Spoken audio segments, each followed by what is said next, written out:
സഹോദരങ്ങളെ, യാത്ര പോകുന്നവന് ആദ്യമായി കരുതുന്നവന് ഭക്ഷണമാണ്. ആ ഭക്ഷണവും കൊണ്ടാണ് അവന് യാത്ര പോകുന്നത്. രണ്ടാമത് വസ്ത്രമാണ്. മൂന്നാമത് ആവശ്യമായ മരുന്നാണ്. സഹോദരങ്ങളെ, റസൂലുള്ള പറയുകയാ, ജീവിതമാകുന്ന നിന്റെ യാത്ര ദീർഘമായതാണ്, ദൈർഘ്യമേറിയതാണ്. എവിടെ നിന്ന് തുടങ്ങിയ യാത്രയെന്നറിയോ? ചട്ടഞ്ചാലുകാരാ, എവിടെ നിന്ന് തുടങ്ങിയ യാത്രയാണെന്നറിയോ? പ്രിയപ്പെട്ട പള്ളത്തുങ്കലുകാരി സഹോദരി, എവിടെ നിന്ന് തുടങ്ങിയ യാത്രയാണ്? ആലമുൽ അർവാഹ് എന്ന് പറയുന്ന ലോകത്ത് നിന്ന് തുടങ്ങിയ യാത്രയാണ്. നിങ്ങൾക്കറിയോ, അന്ന് നമ്മുടെ ശരീരമില്ല, ബോഡിയില്ല, നമ്മുടെ ഇന്നത്തെ പോലെ ശരീരമില്ല. ആലമുൽ അർവാഹിൽ നിന്ന് തുടങ്ങിയ യാത്രയാണ്. അത് ആലമുൽ അർഹാം എന്ന ഉമ്മ, ആലമുൽ അർഹാം എന്ന മാതാവിന്റെ ഉദരത്തിലെത്തി. അവിടെ 9 മാസം 10 ദിവസം കഴിഞ്ഞപ്പോൾ മൂന്നാമത്തെ ലോകമായ ആലമുൽ അജ്സാം എന്ന ദുനിയാവിലെത്തി. ഇവിടെയും തീരുന്നില്ല. ആലമുൽ ബർസഖ് എന്ന 4ാമത്തെ ലോകത്തിൽ നമ്മൾ പോകാനിരിക്കുകയാ. സഹോദരങ്ങളെ, അവിടെയും തീരുന്നില്ലല്ലോ. ഉയർത്തെഴുന്നേൽപ്പിന്റെ നാളിൽ 5ാമത്തെ ലോകമായ ആലമുൽ ആഖിറയിലേക്ക് നമ്മൾ പോകേണ്ടവരാണ്. അവിടെയും നിൽക്കുന്നില്ല, യാത്ര നിൽക്കുന്നില്ല. അല്ലാഹു പറഞ്ഞല്ലോ, ഫിറൂ ഇലല്ലാഹ്, അല്ലാഹുവിലേക്കാ നിങ്ങൾ ഓടേണ്ടത്. സ്വർഗം കിട്ടിയാ നിങ്ങൾ അവിടെ നിൽക്കാൻ പാടില്ല. നിങ്ങളുടെ യാത്ര എവിടം വരെയാണ്? അല്ലാഹുവിനെ കണ്ടുമുട്ടുന്നത് വരെയാ നിങ്ങളെ യാത്ര ചെയ്യേണ്ടത്. പച്ചവെള്ളമോ പച്ചമണ്ണും കൂട്ടിക്കളട്ടിയിട്ട് കൊട്ടിയാല് ശബ്ദം കേൾക്കുന്ന ഒരു രൂപമുണ്ടാക്കി വെച്ച് അല്ലാഹു അതിൽ റൂഹോദിയപ്പോഴാണ് നമ്മൾ ചലിച്ചത്. സഹോദരങ്ങളെ, അല്ലാഹു നേരിട്ട് റൂഹോദിയ വിഭാഗമാണ് മനുഷ്യര്. ആ റൂഹോദിയ പടച്ചവനാണ് എങ്കിൽ അവനിലേക്ക് തന്നെ നമ്മൾ മടങ്ങിച്ചെല്ലണ്ടേ, അവനിലേക്ക് തന്നെ മടങ്ങിച്ചെല്ലണ്ടേ. അങ്ങനെ മടങ്ങിപ്പോകേണ്ടത് അവനിലേക്കാണ്. അങ്ങനെ നീണ്ട വിശാലമായ ദൈർഘ്യമേറിയ യാത്രയാണ്. ആ യാത്രയിൽ ആവശ്യമായ ഭക്ഷണം നമുക്ക് തയ്യാറ് ചെയ്യണ്ടേ, വസ്ത്രം നമുക്ക് തയ്യാറാക്കണ്ടേ, മരുന്ന് നമുക്ക് തയ്യാറ് വേണ്ടേ? സഹോദരങ്ങളെ, ഭക്ഷണമേതാണ്? ഏത് ഭക്ഷണമാണ്? ഗൾഫിലേക്ക് പോകുന്ന ഭർത്താവിന് ഭാര്യ അച്ചാറിട്ട് കൊടുക്കാറുണ്ട്. ഭാര്യ എല്ലാ ഭക്ഷണവും തയ്യാറാക്കി തന്റെ പ്രിയപ്പെട്ടവന്, എനിക്കും എന്റെ മക്കൾക്കും വേണ്ടി അധ്വാനിക്കാൻ പോവുകയാണ്. ജീവിതത്തിന്റെ രണ്ടറ്റം കൂട്ടിമുട്ടിക്കുന്നതിന് വേണ്ടി പ്രിയപ്പെട്ട ഭർത്താവ് പെടാൻ പോവുകയാ. ആ ഭർത്താവിന് ഇവിടെ ധാരാളം ഭക്ഷണം ഇഷ്ടമായിരുന്നു. എന്റെ ജീവിതത്തിൽ 10-15 വർഷത്തെ തന്റെ ജീവിതത്തിന്റെ യാത്രയിൽ തന്റെ പ്രിയപ്പെട്ടവന് ഇഷ്ടമുള്ള ഭക്ഷണമേതെന്ന് ഭാര്യക്കറിയാ. തന്റെ പ്രിയപ്പെട്ടവന് കമ്പമുള്ള ഭക്ഷണമേതെന്ന് ഭാര്യക്കറിയാ. ആ ഭക്ഷണമെല്ലാം തയ്യാറ് ചെയ്ത് ഒരു ചെറിയ കാർട്ടൂണിനകത്താക്കിയിട്ട് കണ്ടെയ്നറിനകത്താക്കിയിട്ട് തന്റെ പ്രിയപ്പെട്ട ഭർത്താവിന്റെ ബാഗിനകത്ത് വെച്ചു കൊടുക്കുന്ന ഉമ്മ. ജീവിതമാകുന്ന യാത്ര, ഈ യാത്ര ദൈർഘ്യമേറിയതാണ്.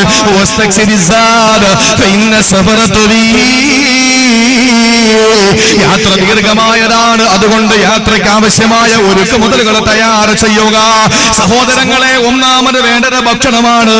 ഈ ഭക്ഷണം ഏതെന്നറിയോ? ബിരിയാണിയല്ല. ഈ ഭക്ഷണം ഏതാണ്? പ്രിയപ്പെട്ടവരെ, നമ്മൾ കഴിക്കുന്ന ഭക്ഷണമല്ല. അല്ലാഹു തന്നെ പറയട്ടെ, നിങ്ങൾ ആവശ്യമായ ഒരുക്ക മുതലുകൾ, വിഭവങ്ങൾ നിങ്ങൾ തയ്യാർ ചെയ്യുക.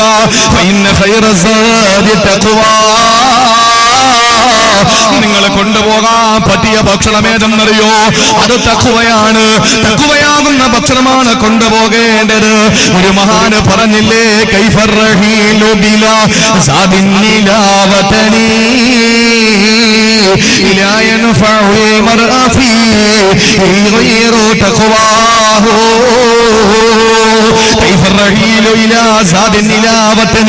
ഒരു നാട്ടിലേക്ക് ഭക്ഷണമില്ലാതെ എങ്ങനെയാണ് യാത്ര പോവുക? ഒരു നാട്ടിലേക്ക് ഭക്ഷണമില്ലാതെ എങ്ങനെയാണ് യാത്ര പോവുക? അവന്റെ യാത്രയിൽ ഏറ്റവും ഉചിതമായ ഭക്ഷണം തഖ്വയാണ്. സഹോദരങ്ങളെ, നമുക്ക് യാത്ര പോകേണ്ടേ? നമ്മൾ യാത്രക്കാരനല്ലേ? കടലാകുന്ന ദുനിയാവിലെ കപ്പലാകുന്ന സൽക്കർമ്മമാകുന്ന കപ്പലിൽ നമ്മൾ യാത്ര ചെയ്യുന്നവരല്ലേ? നമ്മൾ അല്ലാഹുവിന്റെ സ്വർഗമാകുന്ന മറുകരയെത്തന്റെ ഉമ്മ. അതുകൊണ്ട് ദീർഘമായ യാത്രയിൽ ഭക്ഷണമേതാണ്? അത് തഖ്വയാണെന്ന് പരിശുദ്ധ ഖുർആൻ. ഈ ആയത്തിറങ്ങാനുള്ള കാരണം എന്തെന്നറിയോ സഹോദരിമാരെ? അത് അറിയുമ്പോഴാണ് നമ്മുടെ ഭക്ഷണം ഏറ്റവും മെച്ചമായ തഖ്വയാണെന്ന് മനസ്സിലാവുക. മക്കയിലേക്ക് പരിശുദ്ധമായ ഹജ്ജിന് പോകുന്ന ആളുകളുണ്ടായിരുന്നു. ആളുകളുടെ വീട്ടിൽ നിന്ന് ഭക്ഷണം എടുത്തു കൊടുക്കുമ്പോൾ അവര് പറയുമായിരുന്നു, ഞങ്ങൾ തിന്നാൻ പോകുന്നവരല്ല, ഞങ്ങൾ തിന്നാൻ പോകുന്നവരല്ല, ഞങ്ങൾക്ക് ഭക്ഷണം വേണ്ട, ഞങ്ങൾക്ക് ഭക്ഷണം വേണ്ട. അവര് ഒരു നേരത്തെ ഭക്ഷണം പോലും പൊതിഞ്ഞെടുക്കാതെ, അവര് ഒരു തുള്ളി വെള്ളം പോലെ കയ്യിൽ കരുതാതെ പരിശുദ്ധ ഹജ്ജിന് വരുമായിരുന്നു. അങ്ങനെ അവര് നേരെ വന്ന് പരിശുദ്ധ കഅബ കണ്ട് അവര് തവാഫ് ചെയ്ത് സഈ ചെയ്ത് അവര് തഹല്ലുലായി ഹജ്ജങ്ങ് പൂർത്തീകരിച്ചാൽ, ഉംറ പൂർത്തീകരിച്ചു കഴിഞ്ഞാൽ 2-3 ദിവസം കഴിയുമ്പോൾ വിശപ്പ് തുടങ്ങും. അങ്ങനെ വിശപ്പ് തുടങ്ങുമ്പോൾ സഹോദരങ്ങളെ പിന്നെ അവർക്ക് തവക്കുലില്ല. അവര് പറഞ്ഞപ്പോ വീട്ടിൽ നിന്ന് പോകാനിറങ്ങിയപ്പോൾ ഈ ആളുകളെ ഭക്ഷണം കൊടുത്തപ്പോൾ പറഞ്ഞത് എന്താണ്? തവക്കലത്തു അലല്ലാഹ്, ഞങ്ങൾക്ക് ഭക്ഷണം വേണ്ട, എല്ലാം പടച്ചവനെ ഏൽപ്പിച്ചിരിക്കുകയാ. പക്ഷേ മക്കയിലെത്തി ഹജ്ജ് കഴിഞ്ഞപ്പോ അവരുടെ വിശപ്പ് തുടങ്ങിയപ്പോൾ പിന്നെ തവക്കുല് മറന്നുപോയി. തവക്കുല് വിശപ്പ് വന്നപ്പോൾ മറന്നുപോയി. അങ്ങനെ അവര് ചെയ്തതെന്തെന്നറിയോ? പള്ളിയിൽ നമസ്കാരത്തിന് വേണ്ടി വരുന്ന ആളുകളോട് കൈനീട്ടാൻ തുടങ്ങി. വല്ലതും തരുമോ, വിശക്കുകയാ, വല്ലതും തരുമോ, വിശക്കുകയാ എന്ന് പറഞ്ഞ ആളുകളോട് കൈനീട്ടിയപ്പോ അല്ലാഹുവിന്റെ പരിശുദ്ധമായ ഖുർആനിലൂടെ അല്ലാഹു അറിയിക്കുകയാ, വതസവ്വദൂ ഫഇന്ന ഖൈറ സാദി തഖ്വാ. നിങ്ങൾ ഹജ്ജിന് പോകുമ്പോൾ, ഉംറയ്ക്ക് പോകുമ്പോൾ, നിങ്ങൾ യാത്രക്കിറങ്ങുമ്പോ കഴിക്കാനുള്ള ഭക്ഷണം കൂടെ നിങ്ങൾ തയ്യാർ ചെയ്യണേ. ഏറ്റവും നല്ല ഭക്ഷണം ഏതെന്നറിയോ? അത് തഖ്വയാണെന്ന് പരിശുദ്ധ ഖുർആൻ. എന്ത് തഖ്വയാണ് ചട്ടൻ ചാലുകാരാ നമുക്കുള്ളത്? നമ്മൾ കഴിക്കുന്ന ഭക്ഷണം ഹലാലാണെന്ന് ഉറപ്പുണ്ടോ? നമ്മൾ കഴിക്കുന്ന ഭക്ഷണം ഹലാലാണെന്ന് ഉറപ്പുണ്ടോ? പറയാൻ എളുപ്പമാണ്, പ്രസംഗിക്കാൻ എളുപ്പമാണ്. അല്ലാഹുവിന് ഇഷ്ടപ്പെടാത്ത ഒരു പല്ലിമുട്ടായി നമ്മുടെ പള്ളയിൽ പോയോ നമ്മുടെ ദുആ സ്വീകരിക്കുകയില്ല, നമ്മുടെ പ്രാർത്ഥന അല്ലാഹു കബൂൽ ചെയ്യുകയില്ല. എന്റെ പ്രിയപ്പെട്ട സഹോദരങ്ങളെ ചിന്തിക്കണേ. നിങ്ങൾക്കറിയോ മഹാനായ ഇമാം അഹ്മദ് ബിൻ ഹംബൽ ഇന്ന് മദ്ഹബ് വേണ്ടെന്ന് പറയുന്നവരുണ്ടല്ലോ. മദ്ഹബ് വേണ്ട എന്ന് പറയുന്ന മിടുക്കന്മാര് വിഡ്ഢികളുടെ സ്വർഗത്തിലാണ്. മഹാനായ ഇമാം അഹ്മദ് ബിൻ ഹംബൽ മുഹദ്ദിസ് അല്ലേ? മഹാനായ ഇമാം അഹ്മദ് ബിൻ ഹംബൽ ഫഖീഹ് അല്ലേ? മഹാനവറുകളൊരു മദ്ഹബിന്റെ ഇമാമല്ലേ? അഹ്മദ് ബിൻ ഹംബലിന്റെ ജീവിതത്തിൽ ഒരു സംഭവം ഉണ്ടായി. സഹോദരങ്ങളെ, ഇമാം അഹ്മദ് ബിൻ ഹംബലിന് ഭക്ഷണം പാചകം ചെയ്യാൻ കുറച്ച് തൈരിന്റെ ആവശ്യം വന്നു. ബന്ധുക്കളോട് പറഞ്ഞു, തൈര് കൊണ്ടുവരുമോ? സഹോദരിമാരെ കേൾക്കാൻ വേണ്ടിയിട്ട് പറയുകയാ, കുറച്ച് തൈര് കൊണ്ടുവരുമോ? അങ്ങനെ കുറച്ച് തൈര് കൊണ്ട് ബന്ധുക്കളെ കയ്യിൽ കൊടുത്തു. സുബ്ഹാനല്ലാഹ്, ഇമാം അഹ്മദ് ബിൻ ഹംബൽ ആ തൈര് പാത്രം എടുത്ത് കയ്യിൽ വെച്ച് നോക്കിയപ്പോ മഹാനായ അഹ്മദ് ബിൻ ഹംബലിന് സംശയം വന്നു. അഹ്മദ് ബിൻ ഹംബൽ പറഞ്ഞത് എന്തെന്നറിയോ? എനിക്ക് തൈര് വേണ്ട, കാരണം ഇത് ഹലാലാണോ ഹറാമാണോ എന്നറിയാത്ത തൈര. ഇത് വ്യക്തമായി എനിക്ക് ഹലാലാണെന്നോ ഹറാമാണെന്നോ അറിയാത്ത തൈര. അതുകൊണ്ട് തൈര് എനിക്ക് വേണ്ട എന്ന് പറഞ്ഞു. നശിപ്പിച്ച് കളയാൻ ബുദ്ധിമുട്ട് തോന്നിയ ബന്ധുക്കൾ ചോദിച്ചു, എന്നാൽ ഇവിടത്തെ പാവങ്ങൾക്ക് കൊടുക്കട്ടെ, പട്ടിണി പാവങ്ങൾ ധാരാളമുണ്ടല്ലോ. ഇമാം അഹ്മദ് ബിൻ ഹംബൽ പറഞ്ഞു, കൊടുത്തോ, പ്രശ്നമല്ല, പക്ഷേ ഞാൻ സ്വീകരിച്ചില്ല, തിരസ്കരിച്ച തൈരാണെന്ന് പറഞ്ഞിട്ട് വേണം കൊടുക്കാൻ. ഇമാം അഹ്മദ് ബിൻ ഹംബലിന്റെ ബന്ധുക്കള് അവിടെയുള്ള പട്ടിണി പാവങ്ങളുടെ വീട്ടുമുറ്റത്ത് ചെന്ന് ചോദിക്കുന്ന തൈര് വേണോ? അവര് ചോദിച്ചു, എന്തെന്നാ കിട്ടിയത്? അഹ്മദ് ബിൻ ഹംബൽ ഉപേക്ഷിച്ച തൈരാണ്. അല്ലാഹുവിന് തന്നെയാണ് സത്യം. അവര് പറഞ്ഞതെന്തെന്നറിയോ? നിങ്ങൾ വിശന്നങ്ങ് മരിച്ചാൽ, നിങ്ങൾ പട്ടിണി കിടന്ന് മരിച്ചാൽ നിങ്ങൾക്ക് ഇമാം അഹ്മദ് ബിൻ ഹംബൽ ഒഴിവാക്കിയ തൈര് വേണ്ട. എന്തുകൊണ്ടെന്നറിയോ? ഇമാം അഹ്മദ് ബിൻ ഹംബൽ വേണ്ടെന്ന് പറഞ്ഞതിൽ എന്തോ രഹസ്യമുണ്ട്. അവസാന ബന്ധുക്കൾക്ക് നിലത്തൊഴിക്കാൻ വിഷമം തോന്നിയപ്പോ ആ തൈര് പാത്രം വലിച്ച് കടലിലേക്ക് എറിഞ്ഞത്രേ. സഹോദരങ്ങളെ, തിരികെ വന്ന ബന്ധുക്കളോട് അഹ്മദ് ഇമാം ചോദിച്ചു, നിങ്ങൾ തൈരെന്താ ചെയ്തത്? ഞങ്ങൾ കടലേക്ക് വലിച്ചെറിഞ്ഞെന്ന് മറുപടി പറഞ്ഞപ്പോൾ അഹ്മദ് ബിൻ ഹംബലിന്റെ ചരിത്രം പറയുന്നതെന്തെന്നറിയോ? എന്റെ ചട്ടൻ ചാലുകാരാ, എന്റെ ശബ്ദം ശ്രവിക്കുന്ന പ്രിയപ്പെട്ട പെങ്ങളെ, ഇവിടെയാ നമുക്ക് തഖ്വ നഷ്ടപ്പെട്ടു പോയത്. അല്ലാഹുവിനെ തന്നെയാണ് സത്യം. ഇമാം അഹ്മദ് ബിൻ ഹംബൽ മരിക്കുന്നത് വരെ പിന്നെ മത്സ്യം കഴിച്ചിട്ടില്ല. ഒരു പാത്രം തൈര് കൊണ്ട് കടലൊഴിച്ചാൽ ആ പാത്രം തൈര് കടലിൽ എന്താകാനാണ്? അല്ലെങ്കിൽ തന്നെ ആ തൈര് ഹറാമല്ലല്ലോ, ഹലാലാണോ ഹറാമാണോ എന്ന് വ്യക്തമാകാത്ത തൈരല്ലേ. അതുമാത്രമല്ല, ഈ മത്സ്യം വേറെ കടലിലുള്ള മത്സ്യമായിരിക്കൂലേ കയ്യിൽ കിട്ടുന്നത്. എന്നാലും മഹാനവറുകൾ പറഞ്ഞത് ഈ ഹലാലായോ ഹറാമാണോ എന്നറിയാത്ത തൈര് കഴിച്ച മത്സ്യമാണെങ്കിലോ ഒരു സാധ്യത വന്നാലോ എന്റെ പള്ളയിലത് കടന്നാലോ എന്റെ പടച്ചവന്റെ സ്വർഗം എനിക്ക് കിട്ടൂലല്ലോ എന്ന് ചിന്തിച്ച് മരിക്കുന്നത് വരെ മത്സ്യം വേണ്ടെന്ന് വെച്ചാ മരിക്കുന്നത് വരെ മത്സ്യം ഒഴിവാക്കി ജീവിച്ച ഇമാം അഹ്മദ് ഇബ്നു ഹംബൽ. സഹോദരങ്ങളെ, നമുക്ക് യാത്ര ദൈർഘ്യമാണ്. ദീർഘമായ യാത്രയിൽ നമുക്ക് ആവശ്യമായ ഭക്ഷണം വേണം. ആ ഭക്ഷണം ഏതെന്നറിയോ? അല്ലാഹു പറയുന്നു ഫൈന ഖൈറസാദി തഖ്വാ. തഖ്വയാകുന്ന ഭക്ഷണം നമുക്ക് കൊണ്ടുപോകണം. മക്കള് സ്കൂളിൽ വിട്ട് വരുമ്പോൾ, കോളേജ് വിട്ട് വരുമ്പോൾ അവരെന്തോ ചവച്ചുകൊണ്ട് വരികയാണ്. ഉമ്മ ചോദിച്ചു എവിടെ നിന്ന് കിട്ടി? അത് അപ്പുറത്തെ കടയിൽ നിന്ന് അടിച്ചു മാറ്റിയതാ. നീയാണ് ഈ വാപ്പാടെ മോള്, നീയാണ് ഉമ്മാടെ മോള്. ഓ, എന്തൊരു സന്തോഷമാണ്. കാരണം എന്താണ്? ഇത്ര ചെറിയ പ്രായത്തിലെ കൺകെട്ട് വിദ്യ പഠിച്ചില്ലേ? സഹോദരങ്ങളെ, നമ്മൾ താമസിക്കുന്ന വീട് ഹലാലാണെന്ന് പറയാൻ പറ്റുമോ? മറ്റുള്ളവന്റെ ഇഷ്ടമില്ലാത്തത് പിടിച്ചു വാങ്ങിയിട്ട് അത് എങ്ങനെ നമുക്ക് തിന്നാൻ കഴിയുന്നു? അള്ളാഹു നമ്മളെ കാത്തുരക്ഷിക്കട്ടെ. അതുകൊണ്ട് നമുക്ക് ഭക്ഷണം വേണം നമ്മുടെ യാത്രയിൽ. ആ ഭക്ഷണം തഖ്വയാകണം. അള്ളാഹു നമുക്ക് നൽകി അനുഗ്രഹിക്കുമാറാവട്ടെ. ഒരു ബുദ്ധിമുട്ടില്ല സഹോദരങ്ങളെ. അള്ളാഹു നമുക്ക് തന്ന ഏറ്റവും നല്ല ഭക്ഷണം നമ്മൾ കഴിക്കുക. ആ ഭക്ഷണം നമ്മൾ കഴിക്കുക. ഹറാമായ ഭക്ഷണം നമ്മൾ കഴിക്കാതിരിക്കുക. ജീവിതത്തിൽ നമ്മൾ അത് സൂക്ഷിച്ചാൽ മതി. അല്പം ഞാൻ പറയുന്ന നിങ്ങൾ ദ്വയാർത്ഥം കൽപ്പിച്ചെന്ന് എടുക്കരുത്.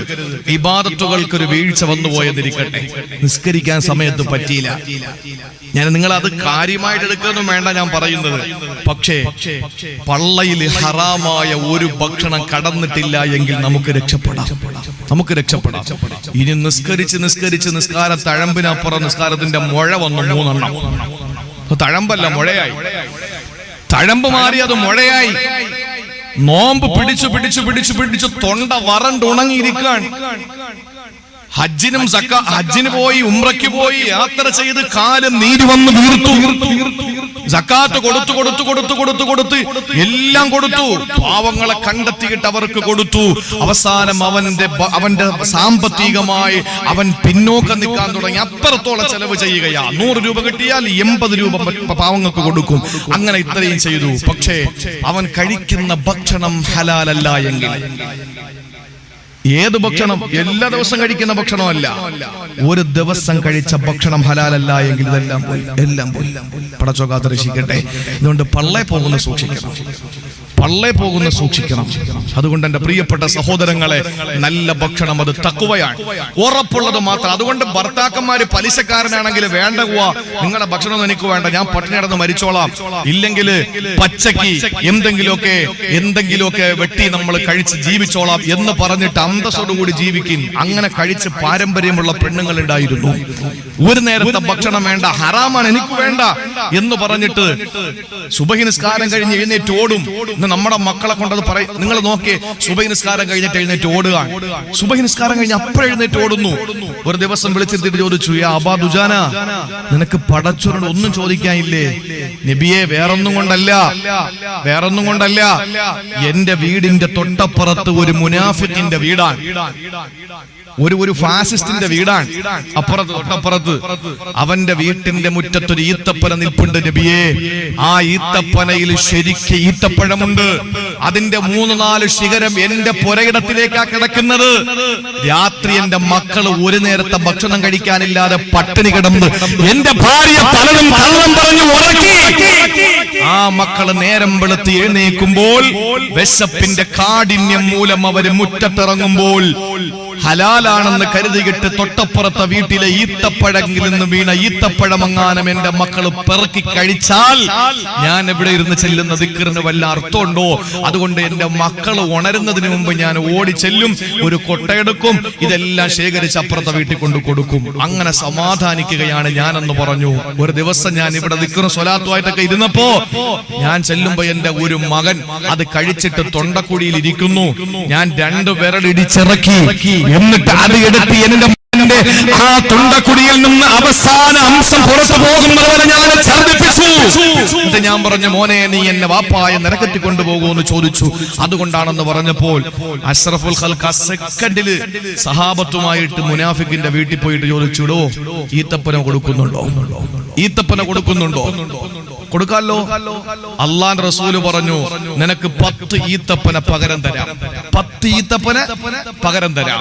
അതിന്റെ തണ്ട് മരതകമാണ്, അതിന്റെ കായ്കൾ മാണിക്യമാണ് എന്ന് പറഞ്ഞാൽ നിനക്ക് സ്വർഗം തരാന്നാ പറഞ്ഞത്. അല്ലാതെ സഹാബത്തിന് വാങ്ങിച്ചു കൊടുക്കാനുള്ള പൈസ ഉണ്ടോ? അയാള് പറഞ്ഞു, അതൊക്കെ കടമല്ലേ, രൊക്കമാണെങ്കിൽ ഞാൻ റെഡിയാ. കടത്തിന് ഞാനില്ല, ഇപ്പൊ നിലവിൽ പൈസ തരാനുണ്ടോ ഞാൻ തന്നേക്കാം.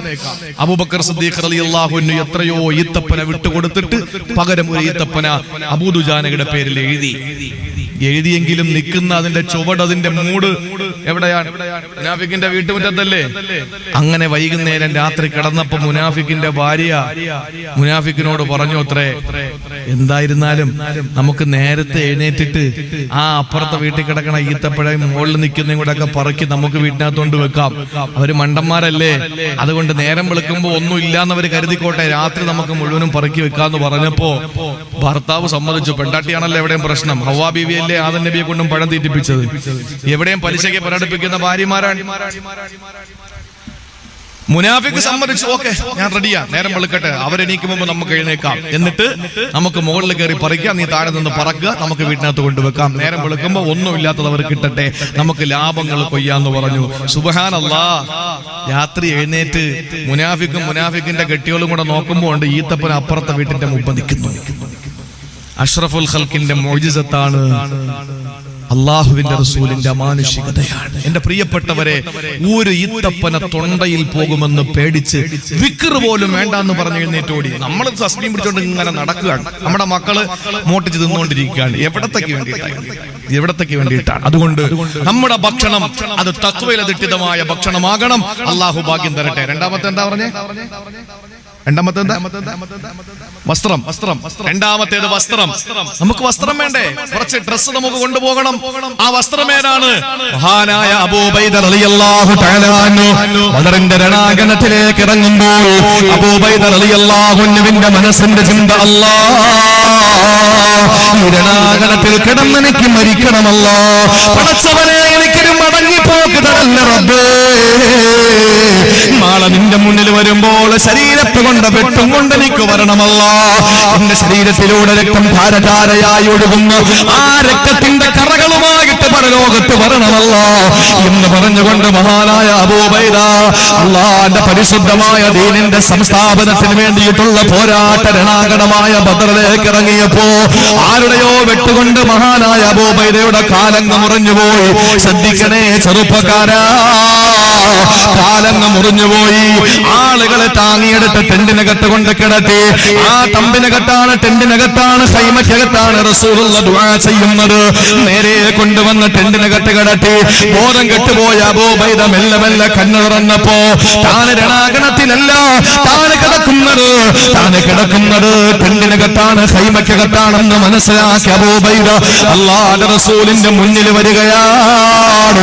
എന്നിട്ട് നബിയോട് ചോദിക്കുന്നു, യാ റസൂലല്ലാഹ്, നബിയേ, എനിക്ക് രണാങ്കണത്തിൽ കിടന്ന് മരിക്കാൻ ഭാഗ്യം കിട്ടിയില്ല. എന്റെ കാല് മുറിഞ്ഞു പോയി. ഈ കാലിലെ മുറിവ് കാരണം ഞാൻ പിന്നീട് മരിച്ചു പോയാൽ എനിക്ക് രക്തസാക്ഷിയുടെ കൂലി കിട്ടുമോ നബിയേ? റസൂലുള്ളാഹിന്റെ മുന്നിൽ വന്ന് വിങ്ങിപ്പറ്റിക്കൊണ്ട് മഹാനായ അബൂ ഉബൈദ പറഞ്ഞതെന്താണ്? പുകഴുണ്ട ഇരുപേരും അഭിഷേകത്തിൽ പുകഴും ഹബീബുള്ളാഹ് തിരുമുമ്പേറ്റി വെഞ്ചേർക്കളം വിട്ട് പിരിഞ്ഞു ഞാനേ ഒളിവർ ഷഹീരാമോ അനാ പൊന്മാനേ പഞ്ചം തകപ്പു ചുണ്ടനക്കിയുമ്മീ വെഞ്ചർ ഫലീരൂട്ട് ഷഹീദാകും നീ. റസൂലുള്ളാഹി പറഞ്ഞ പൊന്നുമോനെ അബൂ ഉബൈദ, നീ എവിടെ കിടന്ന് മരിച്ചാലും നീ രക്തസാക്ഷിയാണ്. ഇത് പറഞ്ഞപ്പോൾ അബൂ ഉബൈദ റളിയല്ലാഹു അൻഹു ഒരു പാട്ട് പാടി. എന്താ പാടിയതെന്നറിയോ?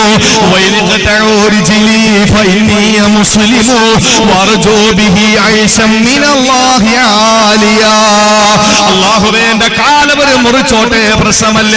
എന്റെ കൈകാലുകൾ മുറിച്ചു മാറ്റട്ടെ, പ്രശ്നമല്ല. എന്റെ ശരീരത്തിന്റെ അവയവങ്ങളെല്ലാം അവര് പിച്ച് ചീന്തട്ടെ, പ്രശ്നമല്ല. ഞാൻ ആഗ്രഹിക്കുന്നത് അല്ലാഹുവേ നിന്റെ ഉന്നതമായ പദവിയാണ്.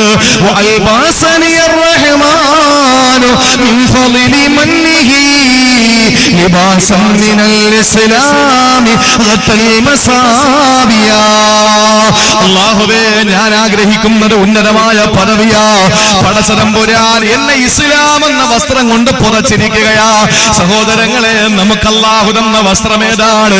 അത് പരിശുദ്ധമായ ഇസ്ലാം എന്ന വസ്ത്രമല്ലേ?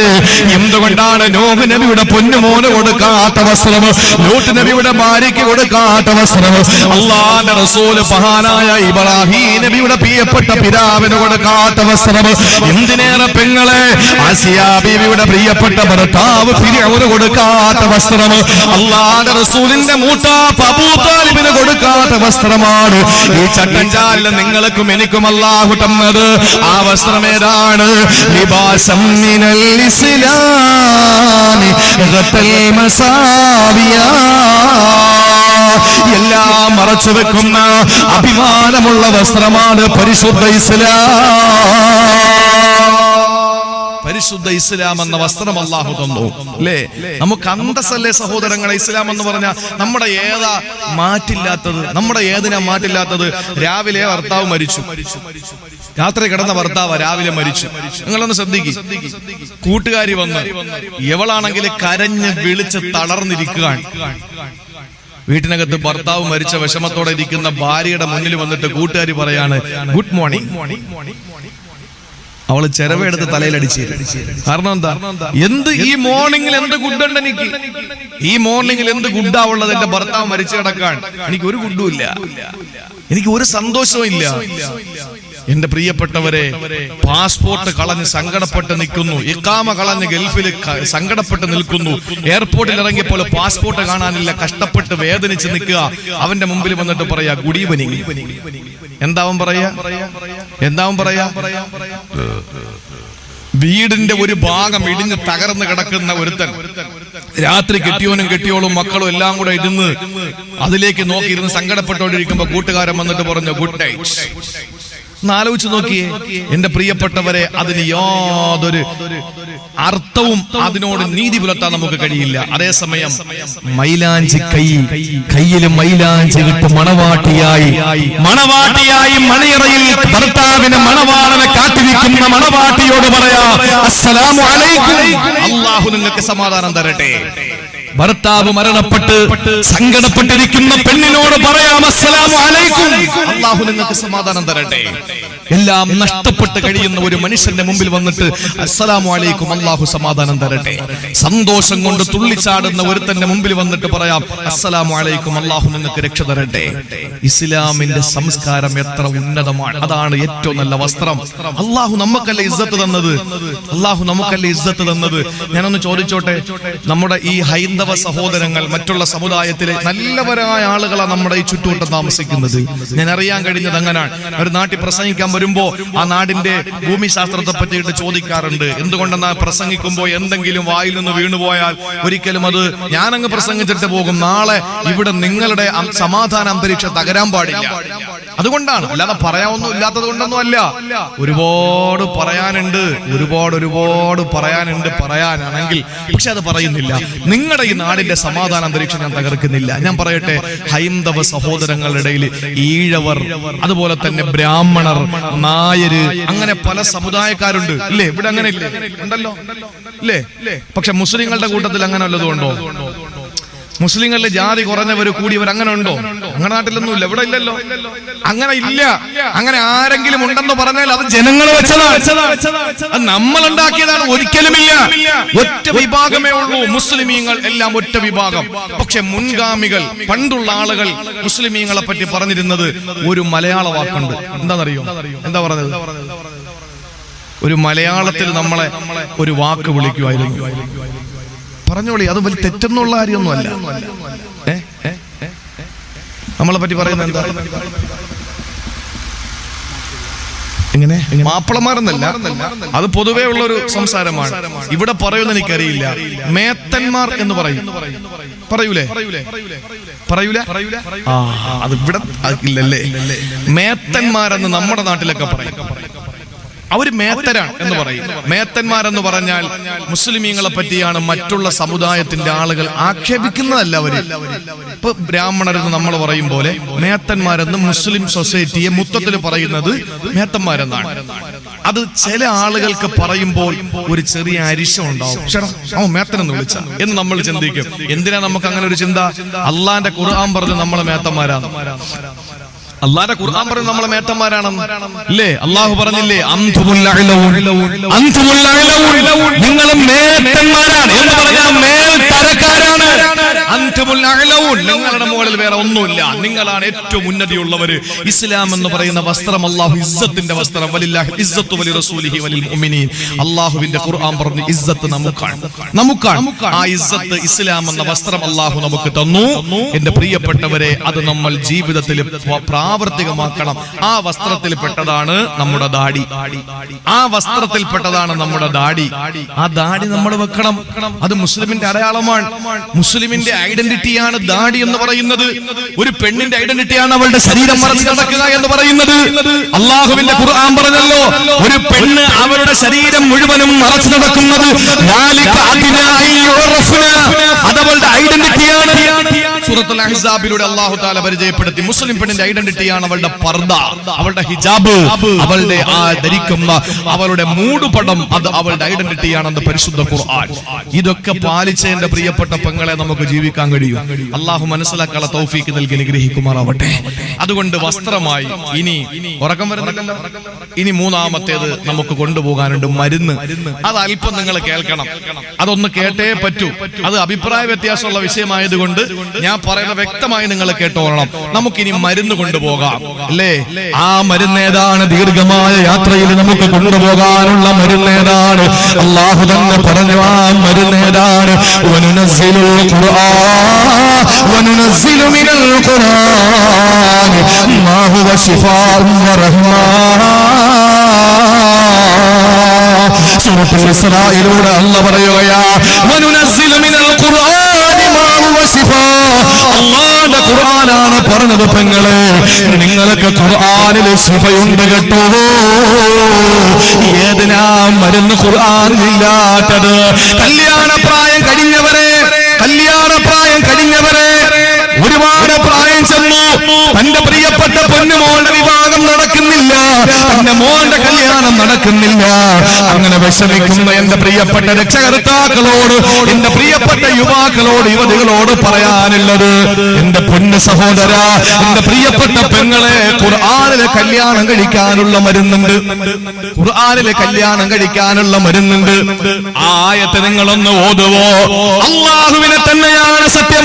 ഒരു പരീക്ഷണത്തിന് വേണ്ടി ഓടിയാൽ നടക്കില്ല. നേരെ മറിച്ച് ഇഖ്ലാസോടെ യഖീനോടെ ഒരാൾ ഓടിക്കഴിഞ്ഞാൽ, ഈമാനോടെ ഓടിക്കഴിഞ്ഞാൽ, ഒരു വൃക്ഷത്തിന്റെ ചുമട്ടിലിരുന്ന് കലീമുല്ലാഹി മൂസ അലൈഹിസ്സലാത്തു വസ്സലാം ഓതിയപ്പോഴാണ് സഹോദരങ്ങളെ ശുഐബ് നബിയുടെ മകളെ അല്ലാഹു കൊടുത്തത്. ശുഐബ് നബിയുടെ മകളെ അല്ലാഹു കൊടുത്തത്. നിങ്ങൾ ചോദിക്കും, മൂസാ നബിയുടെ കാലത്ത് ഖുർആനിലില്ലല്ലോ, മൂസാ നബിയുടെ കാലത്ത് ഖുർആനില്ലല്ലോ. അല്ലാഹുവിന്റെ പ്രവാചകൻ മൂസാ നബി അന്ന് ആ വൃക്ഷത്തിന്റെ തണലിൽ ഇരുന്ന് പറഞ്ഞ കാര്യം ഖുർആനിലൂടെ അല്ലാഹു പറഞ്ഞു. അതാണ് ഖുർആനിന്റെ ആയത്ത്. സഹോദരങ്ങളെ, അല്ലാഹു പറഞ്ഞ ആയത്ത് നമ്മൾ ഓതിയാൽ നമ്മുടെ വിവാഹം പെട്ടെന്ന് നടക്കുമല്ലോ. എവിടെയാണ് ഖുർആനിലും മരുന്നില്ലാത്തത്? എവിടെയാണ് മരുന്നില്ലാത്തത്? കുഞ്ഞുമക്കൾ ജീവിതത്തിൽ ഒരുപാട് ആഗ്രഹമാണ് ഒരു കുഞ്ഞിക്കാല് കാണാൻ. ജീവിതത്തിലെ വിവാഹം കഴിഞ്ഞ കൊല്ലങ്ങളായി ഒരു കുഞ്ഞിക്കാല് കാണാൻ കൊതിയോടെ കാത്തിരിക്കുമ്പോൾ പോകാത്ത ആശുപത്രികളില്ല, മുട്ടാത്ത വാതിലുകളില്ല. സഹോദരങ്ങളെ, എന്തിന് നിങ്ങൾ പോകണം? ഏത് ഹോസ്പിറ്റലിൽ പോകണം? അല്ലാഹുവിന്റെ ഖുർആനിന്റെ ഒരായത്ത്, ആ ആയത്ത് ഓതിയപ്പോഴല്ലേ മഹാന്മാരായ പ്രവാചകന്മാര്, പ്രായം ചെന്ന പ്രവാചകന്മാർക്കല്ല മക്കളെ കൊടുത്തത്. സഹോദരങ്ങളെ, റബ്ബിലാ തദർനീ ഫർദൻ വഅന്ത ഖൈറുൽ വാരിസീൻ. ഖുർആൻ ഇല്ലാത്ത ഏതാണ്? കല്യാണം കഴിക്കുക റബ്ബി ഇന്നി ലിമാ അൻസൽത ഇലയ്യ മിൻ ഖൈരിൻ ഫഖീർ. പാപ്പാർന്ന് ഓതിക്കളയരുത്, പ്രായമുള്ളവരൊന്നും ഓതിക്കളയരുത്. എന്റെ പ്രിയപ്പെട്ട സഹോദരങ്ങളെ, ഖുർആനില് എല്ലാ കാര്യങ്ങളും ഖുർആനകത്ത് അടങ്ങിയിട്ടുണ്ട്. വനുനസ്സിലു മിനൽ ഖുർആനി മാ ഹുവ ശിഫാഉൻ വറഹ്മത്തുൽ ലിൽ മുഅ്മിനീൻ. മുഅ്മിനീങ്ങൾക്ക് റഹ്മത്തും ശിഫായുമാണ് വിശുദ്ധമായ ഖുർആൻ എന്ന് അല്ലാഹുവിന്റെ പരിശുദ്ധ ഖുർആൻ സൂറത്തുൽ ഇസ്രാ. ഇനി എന്തിനാ? നമുക്ക് എല്ലാത്തിനും വരുന്നുണ്ട്. ഇനി പാമ്പ് കടിച്ച് എന്താ ചെയ്യും? എന്റെ പ്രിയപ്പെട്ട സഹോദരങ്ങളെ, ഒരു മാരക രോഗം പിടിപെട്ടു, എന്താ ചെയ്യുക? അള്ളാഹുവിന്റെ ഖുർആനിലും വരുന്നുണ്ട്. ഹബീബായ നബിയുടെ സഹാബത്ത് ഒരു യാത്ര കഴിഞ്ഞ് മടങ്ങി വരുമ്പോൾ അവർക്ക് ഒരു നേരത്തെ ഭക്ഷണം കഴിക്കാൻ കയ്യില് വകയൊന്നുമില്ല, കുടിക്കാൻ വെള്ളമില്ല. സങ്കടപ്പെട്ടുകൊണ്ടവര് വരുമ്പോഴാണ് ഒരു ഗ്രാമത്തിലെത്തുകയാ. ആ ഗ്രാമത്തിൽ ഒരുപാട് ആട്ടിൻപറ്റങ്ങളുടെ മുതലാളിമാര് താമസിക്കുന്നു. ആട്ടിൻപറ്റങ്ങളെ മേച്ച നടക്കുന്ന മുതലാളിമാരാണ്, ആട്ടിടയന്മാരാണ്. അവിടെ വന്നിട്ട് സഹാബത്ത് ചോദിച്ചു, നിങ്ങൾക്ക് ഒരു നേരത്തെ ഭക്ഷണം തരുവോ? നിങ്ങൾ ഒരു നേരത്തെ ഭക്ഷണം നിങ്ങൾ തരുവോ? ആ സമയത്താണ് അവര് പറഞ്ഞു, തരില്ല. വിഷമത്തോടെ സഹാബത്ത് വനാന്തരത്തിൽ ചെല്ലുകയാ. വനാന്തരത്തിൽ ചെന്ന് ആ സഹാബത്ത് അവിടെ കിടക്കുമ്പോ ഈ ഗ്രാമത്തിൽ അവനെ പാമ്പ് കടിച്ചിട്ട് വർഷങ്ങളായി പോകാത്ത ആശുപത്രികളില്ല. സഹോദരങ്ങളെ, എല്ലാ സ്ഥലങ്ങളിലും പോയി ഇനി എന്ത് ചെയ്യണമെന്നറിയാതെ വിഷമിക്കുമ്പോഴാണ് എവിടെ ആളുകൾ വന്നാലും അവരോട് ചോദിക്കും, മരുന്ന് നിങ്ങളുടെ കയ്യിലുണ്ടോ? യാത്രക്കാരുടെ കയ്യിലും മരുന്ന് കാണുമെന്നറിയാ. അങ്ങനെ എവരുടെ അടുത്ത് വന്നിട്ട് ആ ഗ്രാമത്തലവന്റെ ബന്ധുക്കൾ ചോദിക്കുകയാണ്, നിങ്ങളിൽ ആരെങ്കിലും മരുന്ന് കൈവശമുള്ളവരുണ്ടോ? അല്ലെങ്കിൽ നിങ്ങൾ ആരെങ്കിലും മന്ത്രിക്കുന്നവരുണ്ടോ? സഹോദരങ്ങളെ, ഒരു സഹാബി പറഞ്ഞു, ഞാൻ മന്ത്രിക്കുന്നവനാണ്. അങ്ങനെ നേരെ ചെന്ന് വീട്ടിലെത്തി, ഗ്രാമത്തലവന്റെ വീട്ടിലെത്തി. പ്രിയപ്പെട്ടവരെ, ഗ്രാമത്തലവനോട് പറഞ്ഞു, ഞാനും മന്ത്രിക്കാം, നിങ്ങളുടെ രോഗം അല്ലാഹു ശിഫയാക്കും. പക്ഷേ ഒരു നിബന്ധനയുണ്ട്, പകരം ഞങ്ങൾക്ക് ഇത്ര ആട് തരണം പറ്റുമോ? ഞങ്ങൾ ഭക്ഷണം ചോദിച്ചിട്ട് നിങ്ങൾ തരാത്തവരാ, ഞങ്ങൾ വെള്ളം ചോദിച്ചിട്ട് നിങ്ങൾ തരാത്തവരാ. അതുകൊണ്ട് ഇപ്പൊ ഞാൻ ആവശ്യപ്പെടുന്നു, ഞങ്ങൾക്ക് കുറച്ച് ആട് തരണം പറ്റുമോ? ആട്ടിൻപറ്റങ്ങളെ ഞങ്ങൾക്ക് കൂലി തന്നാൽ ഞങ്ങൾ മന്ത്രിക്കാമെന്ന് പറഞ്ഞു. സഹോദരങ്ങളെ, സമ്മതിച്ചു. പരിശുദ്ധ ഖുർആൻ സൂറത്തുൽ ഫാത്തിഹ ഓതി ആ തുപ്പുനീരെടുത്ത് ആ രോഗിയുടെ ശരീരത്തിൽ നിന്ന് പുരട്ടി കൊടുത്തപ്പോ വർഷങ്ങളായി കിടപ്പിലായിരുന്ന ഗ്രാമത്തലവന് ചാടി എണീക്കുകയാ. ആ കൂലിയായവരുടെ കയ്യിൽ കിട്ടിയ ആട്ടിൻപറ്റങ്ങളെയും പിടിച്ച് വനാന്തരത്തിലെത്തിയ പോലെ ബാക്കിയുള്ള സഹാബത്ത് തുടർന്നു. അവര് ആകെ തർക്കമായി. അവര് പറഞ്ഞു, എന്നാൽ ഖുർആൻ പറഞ്ഞു കൊടുത്തിട്ട്, മന്ത്രം പറഞ്ഞു കൊടുത്തിട്ട് കൂലി വാങ്ങിയത് ശരിയായില്ല. ആളുകൾ തമ്മിൽ തർക്കമായി. ഒരു വിഭാഗം പറഞ്ഞു, നിങ്ങൾ ഖുർആൻ പറഞ്ഞു കൊടുത്തിട്ട് എന്തിനാ കൂലി വാങ്ങിയത്? കൊണ്ടുകൊടുക്ക്, ഞങ്ങൾക്ക് വേണ്ട. അപ്പൊ ആ വാങ്ങിക്കൊണ്ടുവന്നവർ പറഞ്ഞു, നിങ്ങൾക്ക് വേണ്ട, ഞാൻ എടുത്തോളാം. നിങ്ങൾക്ക് വേണ്ട, ഞാൻ എടുത്തോളാം. അങ്ങനെ നിന്നെ ഞങ്ങൾ തിന്നാൻ സമ്മതിക്കൂല. അവസാനം പറഞ്ഞു, ശരി, നമുക്ക് റസൂൽ ജീവിച്ചിരിപ്പുണ്ടല്ലോ, ഹബീബായ നബിയോട് ചോദിക്കാം. അവര് യാത്ര തുടർന്നു. റസൂലുള്ളാഹിന്റെ മുന്നിലെത്തിയിട്ട് ചോദിച്ചു, കേൾക്കണേ നിങ്ങൾ. റസൂലുള്ളാഹിന്റെ മുന്നിലെത്തിയിട്ട് ചോദിച്ചു, നബിയെ, ഇങ്ങനെ സംഭവം ഉണ്ടായി, എന്താണ് അങ്ങയുടെ അഭിപ്രായം? ആ സമയത്ത് റസൂലുള്ള പാൽ പുഞ്ചിരിയോടെ പറഞ്ഞ മറുപടിയുണ്ട്,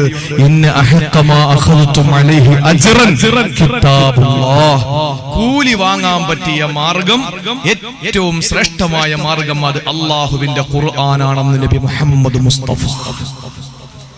കൂലി വാങ്ങാൻ പറ്റിയ ആകാശത്തിന് താഴെ ഭൂമിക്ക് മുകളിൽ ഏറ്റവും നല്ല മാർഗം MP സ്ഥാനമല്ല, MLA സ്ഥാനമല്ല, മന്ത്രി സ്ഥാനമല്ല, പ്രധാനമന്ത്രി പദവിയല്ല, രാഷ്ട്രപതി പദവിയല്ല. ഏറ്റവും നല്ലത് കൂലി വാങ്ങാൻ പറ്റിയ മാർഗം അത് റബ്ബിന്റെ ഖുർആൻ പറഞ്ഞു കൊടുത്ത് കിട്ടുന്ന ഹദിയ വാങ്ങലാണ് ഏറ്റവും അത്യുത്തമമെന്ന് നബി മുഹമ്മദ് മുസ്തഫ. ഇനി നിങ്ങൾ കേൾക്കണേ, നിങ്ങൾ പറയും നബി അങ്ങനെ പറഞ്ഞു, പക്ഷെ നബി അതിൽ നിന്ന് ഒരു പീസ് ഇറച്ചിയെങ്കിലും കഴിച്ചോ? നബി പറഞ്ഞു, നിങ്ങൾ എല്ലാരും കൂടെ വീതിച്ചോളാൻ പറഞ്ഞു. എന്നിട്ട് അവസാനം പറഞ്ഞു, അതിന്റെ ഒരു ഭാഗം എനിക്ക് തന്നേക്കാൻ പറഞ്ഞു.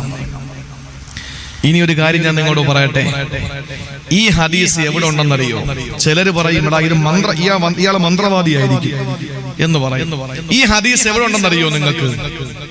ഇത് സാക്ഷാൽ സ്വഹീഹുൽ ബുഖാരിയിലുള്ള ഹദീസാണ്. അത് എവിടെ പറഞ്ഞു?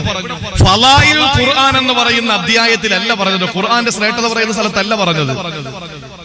എന്നാ പിന്നെ കിതാബുൽ ഇസ്തിആദത്ത്, കാവലിനെ തേടാനുള്ള ആയത്തുകൾ പറയുന്ന അധ്യായമുണ്ട്, അതിലാണോ? അതിലും പറഞ്ഞിട്ടില്ല. പിന്നെ എവിടെ പറഞ്ഞു? ഫളായിലുൽ ഫാത്തിഹ, ഫാത്തിഹയുടെ ശ്രേഷ്ഠത അവിടെയും പറഞ്ഞില്ല. പിന്നെ ഇതെവിടെയാ പറഞ്ഞത്? കിതാബുൽ ഇജാറ എന്ന് പറഞ്ഞാൽ കൂലി വാങ്ങുന്നതുമായി ചർച്ച ചെയ്യുന്ന വിഷയത്തിലാണ് ഈ ഹദീസ് കൊടുത്തത്. എന്ന് പറഞ്ഞാൽ എന്റെ പ്രിയപ്പെട്ടവരെ, ഒരു വിശ്വാസിയെ സംബന്ധിച്ചിടത്തോളം അവൻ കൂലി വാങ്ങുന്നത് കൊണ്ട് കുഴപ്പമില്ല, അത് ഖുർആൻ പറഞ്ഞിട്ടായാലും കുഴപ്പമില്ല എന്നർത്ഥം. നിങ്ങൾ നോക്ക് എന്റെ പ്രിയപ്പെട്ട സഹോദരങ്ങളെ, ഇത് പറയുമ്പോൾ നിങ്ങൾ കരുതും ഈ അടുത്ത സമയത്ത് കോഴിക്കോട് ജില്ലയിൽ ഒരു മന്ത്രവാദി ഉണ്ടായിരുന്നു, ഒരു ഷെയ്ഖെന്നാ പറഞ്ഞത്. അയാളുടെ മുരീദിനോട് പറഞ്ഞു, നിന്റെ കുഞ്ഞ് നിന്റെ ഭാര്യ പ്രസവിക്കുമ്പോ 5 ബാങ്ക് കേൾക്കാതെ നീ എന്ത് ചെയ്യാൻ പാടില്ല? പാല് കൊടുക്കാൻ പാടില്ല. 5 ബാങ്ക് കേട്ടിട്ടേ പാല് കൊടുക്കാവൂ. അതും പാലല്ല കൊടുക്കേണ്ടത്, ആദ്യം ഞാൻ ഓതിത്തരുന്ന വെള്ളം കൊടുക്കണമെന്ന് പറഞ്ഞു. അങ്ങനെ യവൻ എന്ത് ചെയ്തു? ഈ മുരീദ് പാവം ചെന്ന് ഭാര്യ പ്രസവിച്ചിട്ട് പാല് കൊടുക്കാൻ സമ്മതിച്ചില്ല. അങ്ങനെ വിഷയം രൂക്ഷമായി പോലീസുകാർ വന്നു, ഷെയ്ഖിനെ പിടിച്ച് 2 ഇടി കൊടുത്തപ്പോഴാണ് പിന്നീടാണ് അറിയാൻ കഴിഞ്ഞത് ഈ ഷെയ്ഖ് കഞ്ചാവ് ഷെയ്ഖാണ്. തങ്ങള് കഞ്ചാവ് തങ്ങളായിരുന്നു. കള്ള നാണയങ്ങൾ ഇതിന്റെ ഇടയിലുണ്ട് എന്ന് വെച്ചിട്ട് യാഥാർത്ഥ്യം നമുക്ക് തിരസ്കരിക്കാൻ കഴിയോ? നടന്ന് പെണ്ണ് കിട്ടുന്നു 2-3 പേര് എന്ന് വെച്ചിട്ട് നിക്കാഹ് ഹറാമാണെന്ന് പറയാൻ പറ്റുമോ? പറ്റൂല. എന്റെ പ്രിയപ്പെട്ട സഹോദരങ്ങളെ, അതുകൊണ്ട് നമുക്ക് നമ്മുടെ യാത്രയിൽ ആവശ്യമായ മരുന്ന് ഖുർആനിൽ തന്നെ ഉണ്ട്. ഒന്ന് പഠിച്ചാൽ മതി. അതിന് ഇതുപോലെ വാദിന്റെ സദസ്സ് വെക്കുമ്പോൾ പോകണം. അല്ലാതെ വീട്ടിൽ കിടന്നുറങ്ങിയിട്ട് പാമ്പ് കൊത്തുമ്പോ പിന്നെ ഓടി ആശുപത്രികളിൽ പോയി അവിടെ ചെന്ന് ലക്ഷങ്ങൾ പിഴിഞ്ഞങ്ങോട്ട് എടുക്കും അല്ലേ? ഒരു ആശുപത്രി ചെന്ന് കഴിഞ്ഞാൽ ആശുപത്രിയിൽ ഒരു ചെറിയ സർജറിക്ക് വേണ്ടി പോയി കഴിഞ്ഞാൽ 5 ലക്ഷം രൂപ. ബ്ലേഡ് വാങ്ങിക്കുന്നതിന് എത്ര രൂപയാ? 30 രൂപ. മരുന്നിന് 90 രൂപ. അവിടുത്തെ ഒരു ദിവസത്തെ ഫീസ് 450 രൂപ. ഡോക്ടർ ഫീസ് പോട്ടെ 500 രൂപ. എത്ര രൂപയായി? വാങ്ങുന്നത് എത്ര? 10 ലക്ഷം രൂപ അല്ലേ? ഇതൊന്നും വേണ്ടല്ലോ, ഇതൊന്നും വേണ്ടല്ലോ. ഒരു 50 രൂപയും കൊണ്ടുവരിക, വാതിന്റെ സദസ്സിൽ ഇരിക്കുക, ബക്കറ്റ് കൊണ്ടുവരുമ്പോ ഇട്ട് കൊടുക്കുക, തീർന്നു. പഠിക്കുക, പോവുക, രക്ഷപ്പെട്ടു. അത് നമുക്ക് ഇപ്പൊ പറഞ്ഞാൽ മനസ്സിലാവൂല. അള്ളാഹു മനസ്സിലാക്കാനുള്ള തൗഫീക്ക് നൽകി അനുഗ്രഹിക്കുമാറാവട്ടെ. അതുകൊണ്ട് രണ്ടാമത് റസൂല് പറഞ്ഞു, നിന്റെ യാത്ര ദീർഘമാണ്. ആ ദൈർഘ്യമേറിയ യാത്രയിൽ നിനക്ക് ആവശ്യമായ സംവിധാനങ്ങൾ വേണം. അത് ഭക്ഷണമാണ്, അത് തഖ്വ, വസ്ത്രമാണ് ഇസ്ലാം, മരുന്നാണ് അത് വിശുദ്ധ ഖുർആൻ. അള്ളാഹു മനസ്സിലാക്കാനുള്ള തൗഫീക്ക് തരട്ടെ. ശേഷം നബി തങ്ങൾ പറയുകയാണ്, 3ാമത്തെ ഉപദേശം ഞാൻ അവസാനിപ്പിക്കാം. എന്റെ പ്രിയപ്പെട്ടവരെ, അള്ളാഹുവിന്റെ പ്രിയപ്പെട്ട പ്രവാചകൻ നബി മുഹമ്മദ് മുസ്തഫ സല്ലല്ലാഹു അലൈഹി വസല്ലമ തങ്ങൾ പറയുകയാണ്,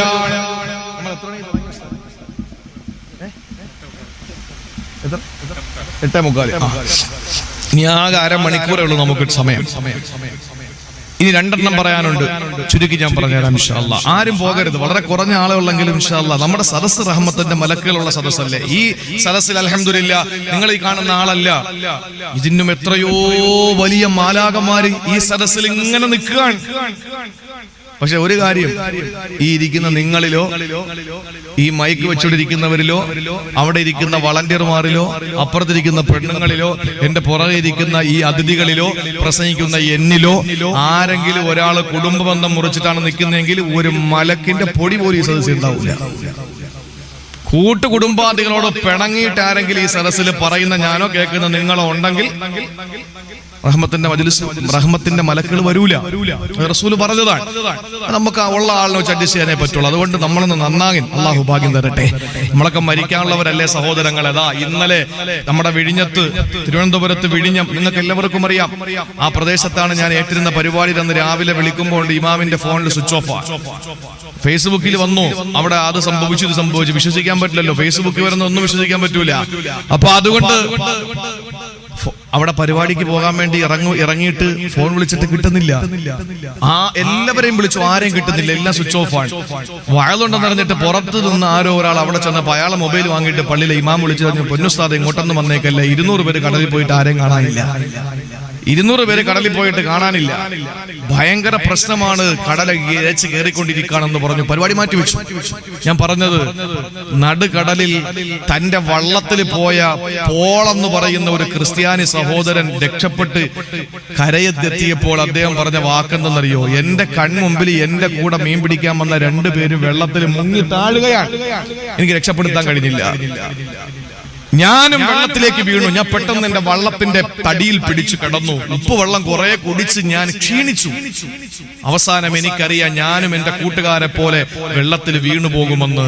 അങ്ങനെ ഞാനൊരു കയറെടുത്തു. എന്നെയും അതിനകത്തുള്ള ഒരു സഹോദരനെയും കൂടെ തമ്മിൽ കൂട്ടിക്കെട്ടി ആ വള്ളത്തിൽ കെട്ടിയിട്ടിരുന്നു. അതുകൊണ്ട് 2 ദിവസം 48 മണിക്കൂർ ഞങ്ങൾ വെള്ളത്തിലായിരുന്നു. താന്നുപോയില്ല. കാരണം വള്ളത്തിന്റെ തടിയിൽ ഞങ്ങളെ കെട്ടിയിട്ടിരുന്നത് കൊണ്ട് താഴോട്ട് പോയില്ല. സഹോദരങ്ങളെ, 48 മണിക്കൂർ 2 ദിവസം നടുക്കടലെന്ന് സങ്കല്പിച്ചു നോക്കിയേ. കിടക്കാൻ 2 രാവും 2 പകലും. അവസാനം ദുരന്ത നിവാരണ അതോറിറ്റിയുടെ ഹെലികോപ്റ്റർ പോയപ്പോ അവര് ഉടുത്തിരിക്കുന്ന തുണി വലിച്ചുരിഞ്ഞിട്ട് വീശി കാണിച്ചു കൊടുത്തു. അങ്ങനെ രക്ഷപ്പെടുത്തി കരയിൽ കൊണ്ടുവന്നു. ഇനി എന്താ നിങ്ങളുടെ ഭാവി പരിപാടി എന്ന് ചോദിച്ചവൻ പറഞ്ഞു, ഇന്നൊന്ന് വിശ്രമിക്കണം, നാളെ വീണ്ടും ഞാൻ പോകും. അയാൾ പറഞ്ഞതാണ്, ഇന്നൊന്ന് വിശ്രമിക്കണം, നാളെ നേരം വെളുക്കട്ടെ, എനിക്ക് മീൻ പിടിക്കാൻ പോകണം. എന്താ കാര്യം എന്ന് ചോദിച്ചവൻ പറഞ്ഞു, ജനുവരി 4-ാം തീയതി മോളുടെ കല്യാണോ, ഇതുവരെ 1 ഗ്രാം പണ്ടം വാങ്ങിയിട്ടില്ല, 1 നയാ പൈസ കയ്യിലില്ല. എന്റെ മോളെ കെട്ടിക്കണ്ടേ, 4 പേരെ കെട്ടിക്കും പോലെ എന്റെ മോളെയും കെട്ടിക്കണ്ടേ, ഞാൻ മരിച്ചാലും കുഴപ്പമില്ല, ഞാൻ പോകുമെന്ന് പറഞ്ഞു. ഞാൻ പറഞ്ഞത്, എന്റെ പ്രിയപ്പെട്ട സഹോദരങ്ങളെ, നമ്മുടെ മുന്നിൽ പലരും ഭീകരമായ രീതിയിൽ മരണപ്പെട്ടുകൊണ്ടിരിക്കുമ്പോഴും മരണത്തിന് കീഴടങ്ങിക്കൊണ്ടിരിക്കുമ്പോഴും എന്റെ പ്രിയപ്പെട്ട സഹോദരങ്ങളെ, അള്ളാഹുവിന്റെ പരീക്ഷണങ്ങൾ വന്നുകൊണ്ടിരിക്കുകയാണ്. അതുകൊണ്ട് നമുക്കൊന്ന് നന്നാകാം. ഇനിയെങ്കിലും ഓക്കി ചുഴലിക്കാറ്റ് ഒരു ചെറിയ ടെസ്റ്റ് ഡോസാണ്. അത്തർ വാങ്ങാൻ വേണ്ടി പോയി നിൽക്കുന്നവര് ഇരിക്കുന്ന കുപ്പിയെ എടുത്ത് തലയെ കൂടെ ഒഴിച്ചു കൊടുക്കൂലേ അത്തർ കച്ചവടക്കാരൻ. മറിച്ച് അവന് ചെറിയ കോലിട്ട് അതിൽ നിന്ന് എടുത്തിട്ട് കയ്യിൽ തേച്ച് വെച്ചിട്ട് മണത്തു നോക്കാൻ പറയും. കൊള്ളാമോ എങ്കിൽ തരാമെന്നാ പറയുന്നത്. ഇതുപോലെ തന്നെ അല്ലാഹു വലനുദീഖന്നഹും മിനൽ അദാബിൽ അദ്നാ ദൂനൽ അദാബിൽ അക്ബരി ലഅല്ലഹും യർജിഊൻ. അല്ലാഹുവിന് വലുത് കയ്യിരിപ്പുണ്ട്, ആദ്യം ചെറുതെ അല്ലാഹു ഇറക്കൂ, ലഅല്ലഹും യർജിഊൻ, മടങ്ങി വരാൻ. കാരണം വലുത് ഇറക്കിയ പിന്നെ മടങ്ങി വരാൻ ആളുണ്ടാവൂല. അതുകൊണ്ട് ചെറുതല്ല ഇറക്കി തരും, മടങ്ങി വന്നാൽ രക്ഷപ്പെട്ടു, വലുത് അല്ലാഹു ഇറക്കൂല. അതുകൊണ്ട് ചെറുത് നമുക്ക് തന്നിരിക്കാണ്. ഗുജറാത്തിലൂടെ കറങ്ങി ഇങ്ങനെ ഹരിയാന വഴി ഒന്നിങ്ങനെ കറങ്ങി 4 ഭാഗത്ത് പോകും. അവിടെയൊക്കെ ആണല്ലോ തോലിന്റെ പേരിൽ മുസ്ലിങ്ങളെയൊക്കെ കൊന്നുകൊണ്ടിരിക്കുന്നത്. അവരും പഠിക്കും ഇങ്ങനെ കാറ്റിന്റെ വേഗതയും കാറ്റിന്റെ വിഷമവും ഒക്കെ. സഹോദരങ്ങളെ, മുസ്ലിം ആണെങ്കിലും ക്രിസ്ത്യാനി ആണെങ്കിലും ഹിന്ദു ആണെങ്കിലും വേദനയല്ലേ. കാണാതെ പോയ 1013 പേരുടെ ഫോട്ടോയിൽ പ്രധാനപ്പെട്ട വിഴിഞ്ഞത്തുകാരുടെ ഫോട്ടോ വെച്ചിരിക്കുന്ന ഫ്ലക്സിന്റെ ഭർത്താവിന്റെ ഫോട്ടോയുടെ മുന്നിൽ വന്നിട്ട് ഒരു സഹോദരി വിട്ട് നിലവിളിക്കുകയാണ്, അതിൽ മുത്തം കൊടുത്തുകൊണ്ട്. മരിച്ചെന്ന് ഉറപ്പായ സമാധാനിക്കാം, മരിച്ചു ഇനി പ്രതീക്ഷിക്കണ്ട. അല്ല, ജീവനോടെ ഉണ്ടെന്നറിഞ്ഞാൽ പ്രതീക്ഷയോടെ കാത്തിരിക്കുക. ഇത് രണ്ടിന്റെയും ഇടയിലൊന്ന് സങ്കല്പിച്ചു നോക്കിയേ. അള്ളാഹു ഇത്രയും വലിയ പരീക്ഷണങ്ങൾ തരുമ്പോ എന്റെ പ്രിയപ്പെട്ടവരെ, നമ്മളൊന്ന് പാഠം ഉൾക്കൊള്ളോണ്ടി അള്ളാഹു തൗഫീക്ക് നൽകി അനുഗ്രഹിക്കുമാറാവട്ടെ. മൂന്നാമതായി അള്ളാഹുവിന്റെ റസൂൽ പറയുകയാണ്, അബൂദർറേ خفف عن ظهرك فإن العقبة كؤود. അബൂദർറേ, മലമ്പാത ദുർഘടം പിടിച്ചതാണ്. അതുകൊണ്ട് തന്നെ അബൂദർറേ, മലമ്പാത ദുർഘടം പിടിച്ചതാണ്. അതുകൊണ്ട് അബൂദർറേ, മുതുകത്തുള്ള ഭാരം ഇറക്കി വെക്കണേ, മുതുകത്തുള്ള ഭാരം ഒന്ന് ലഘൂകരിക്കണേ. ഒന്ന് ചിന്തിക്കണേ സഹോദരങ്ങളെ. മലമ്പാത ഏതെന്നറിയോ? സഹോദരങ്ങളെ, നരകത്തിന്റെ വഴി എളുപ്പമാണ്, താഴോട്ടുള്ള വഴിയാണ്. കള്ളു കുടിക്കാൻ എന്ത് രസമാ, പെണ്ണ് പിടിക്കാൻ എന്ത് രസമാ, പലിശ വാങ്ങാൻ എന്ത് രസമാ, ഗാനമേള കേൾക്കാൻ എന്ത് രസമാ. ഇതെല്ലാം നല്ല രസമല്ലേ? പക്ഷേ അതിന്റെ പരിണത ഫലം അവസാനം വേദനാജനകമായ ശിക്ഷയാണ്. പക്ഷെ നിസ്കരിക്കാൻ വളരെ ബുദ്ധിമുട്ടാ. ഒരു പർവ്വതത്തിന്റെ മുകളിൽ കയറുന്ന ബുദ്ധിമുട്ടാണ്. ബോംബ് പിടിക്കാനും സക്കാത്ത് കൊടുക്കാനും പാവങ്ങളെ സഹായിക്കാനും രാത്രി ഉറക്കം ഉളച്ച് വയല് കേൾക്കാനും വല്ലാത്ത ബുദ്ധിമുട്ടാണ്. സഹോദരങ്ങളെ, സ്വർഗത്തിന്റെ പാറയെ പറ്റി അള്ളാഹു പറഞ്ഞത് ഒരു മലമ്പാറയാണ്. ആ മലമ്പാറ ചവിട്ടി കടന്ന പിന്നെ സുഖകരമായ സ്വർഗമാണ് അല്ലാഹു തരുന്നത്. അതുകൊണ്ടല്ലേ അള്ളാഹു പറഞ്ഞത്, അലം നജ്അൽ ലഹു ഐനൈനി വലിസാനൻ വശഫതൈൻ വഹദൈനാഹു നജ്ദൈൻ.